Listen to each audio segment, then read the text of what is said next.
Hello, it is 16:34 on Monday afternoon, and this is actually my third attempt at doing this. And I've realised that my brain isn't functioning particularly well just now, so hopefully this will be my last attempt because I'm just about to go home um, and try and rest after a busy day at work.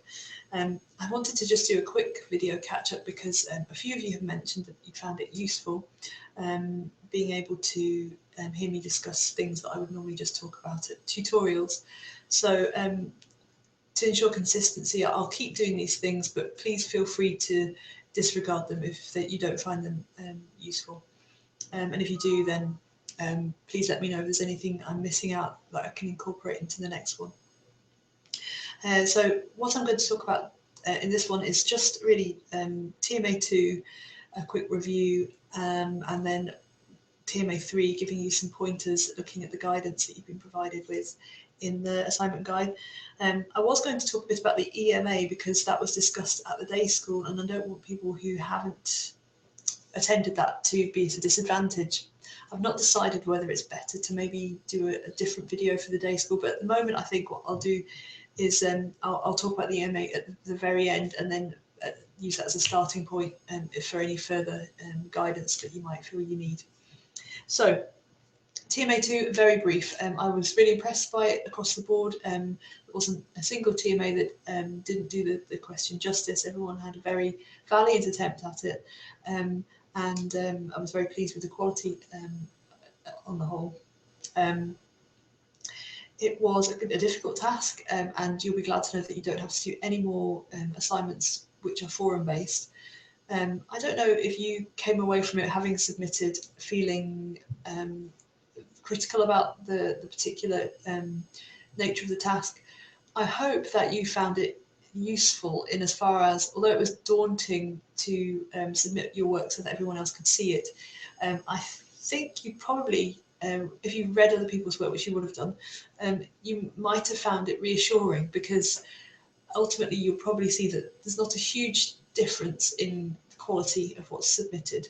There are no, everyone's more or less in the same place, everyone's got the same issues, and you're all pretty much on track. So hopefully it's been reassuring to those of you who were feeling like they maybe were struggling in comparison to others. And also maybe it makes you sort of visualise the class generally a bit better. Maybe you feel a bit more like you know your fellow students. Okay, so that's fine. There's nothing else really specific in terms of that assessment, aside from just the general feedback for everyone really is please do remember that you're being marked on the course criteria, and it's really, really difficult for me to give you a higher grade if you don't refer to the course explicitly. So a lot of you produced really interesting and insightful answers, but you didn't do that in the context of the course, or you didn't do it to the extent I would expect for a pass 1 or a pass 2. So if you're feeling a bit disappointed with your grade, then I would say your first point to consider is, how do I demonstrate my knowledge of the course in the next TMA? And that sort of allows me to segue into that particular issue. So TMA3, I've got this screen up in front of me, and I'm just going to read the question and try and multitask, which is probably going to be quite difficult. I don't even know if I've lost the picture here. Right, so where are we? Assignments question. Using the transcription conventions from the module materials, transcribe the part of clip 8.3 on DVD 1, that should be DVD 2, that begins at 00, etc. And you get a very specific time, so it's about a minute long, which might not sound like very much, but it's actually probably quite a lot of text in there. Using evidence from your transcript and or from the transcripts in the module materials, discuss the way in which people use English as a social tool in ordinary conversation. Okay, and I'll just look quickly at the guidance. I won't go into detail because you can read it yourselves. Where are we? Guidance. TMA. Oh, hang on. TMA3 guidance. The question is asking you to demonstrate your understanding of ideas in the module materials by applying them to authentic language data. So authentic language data is something which is the central focus for modern linguists, sociolinguists, and people who are interested in discourse. So essentially, you're not being asked to create it because you have got your recording already. So that's one thing, but you are being asked to transcribe. So that means that you need to demonstrate you understand how somebody who was going to analyse conversation go about that. And the tools that you need for that are in the course book. Chapter 1 of book 2 is really the main focus for your reading, and you should be exposed to sort of a bit about the history of conversation analysis, where it came from, what its main aims are, and also the main tools that are used in transcribing speech. So that's the first part of your task, and obviously you'll do well if you manage to transcribe accurately, and as part of that, demonstrate that you understand the transcription conventions that conversation analysts use. So that's that part of the task, and essentially that's not easy, but at least you don't have to think too hard about it. You just have to adopt the approach that's set out in the books. I can't comment on any drafts, so you can't do your transcription and send it in. You just need to submit it all in one go. But when you're doing your transcription, just think in terms of formatting, so make sure it looks sort of easy on the eye and it's not all bunched up, decent spacing. Make sure that you have used the diacritics or annotations that the transcription requires. Remember, your task is to be looking at how language is used as a social tool. So within your transcription, the transcription can take any form essentially, but if that's your focus, then make sure that you have an adequate provision for that in your transcription. So make sure that you can indicate things that might be valuable to your later discussion. If you don't show them, then you can't necessarily comment on them.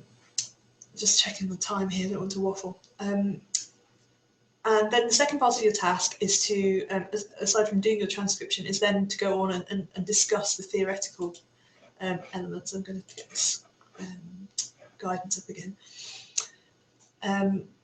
So recognising where particular features appear and discussing the role they play in social interaction. So that's your focus, is this idea of social interaction, how conversation operates as a social tool. And the guidance notes that activity 1.3 identifies things like adjacency pairs, dispreferred responses, speech acts, TRPs, interruptions, and how all of these things are used within an interaction. So you don't have to focus on everything. I would say focus on maybe three things, more than 3 if you want, so that you can demonstrate that you've read about it, that you understand some of the terminology, and that you understand how it operates within social interaction. How these things operate. So it's one thing to say this is an adjacency pair, but then another thing to say what adjacency pairs function is within speech and interaction. I'm just reading still here. And also what you can do is you don't have to just limit yourself to using your own transcript. That's just one piece of evidence that you're being asked to draw upon. You're also able to and encouraged to draw upon transcripts within the course book that already exists. So, and see if you can maybe locate some of them as well. You might find that a comparison with your transcript is possible. You might find that a contrasting transcript is available. So be open to all of these potential avenues. You should also include a key. So this is really important. Part of your transcription is a key or a legend, and that tells you what conventions have been used, what the symbols that you're adopting mean. Be consistent, use symbols that are provided in your course book, so an existing system, and also be clear with your formatting, as I've said, so maybe label the lines of your transcript, the terms as they're known. I'll leave the details up to you.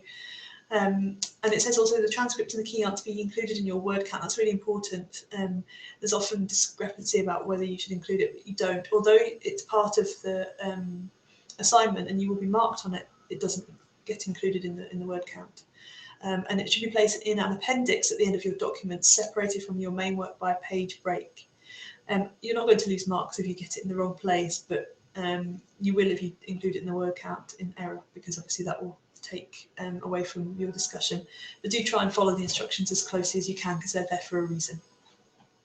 And then it just goes on to give you a bit of information about what's important, and I'll leave that to you to have a look through and read. So it's another string to your bow if you can manage this. It's another difficult set of skills that you're being asked to master and demonstrate. And somebody asked me at the weekend what the sort of weighting was in terms of marks. There isn't. It's not sort of transcription and then discussion. They're supposed to be interlinked and connected, and you can't do one without the other. Your transcription is essentially evidence which you're going to be commenting on in your main discussion, but there aren't a set of marks ascribed to transcription and then another set to the discussion.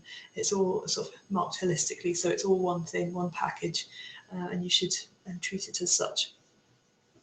Okay, well, I think that's all I want to say for TMA3. If you've got any specific questions about that TMA, feel free to raise them in the forum, or get in touch with me via email or phone as usual, and I'm happy to just talk it through with you.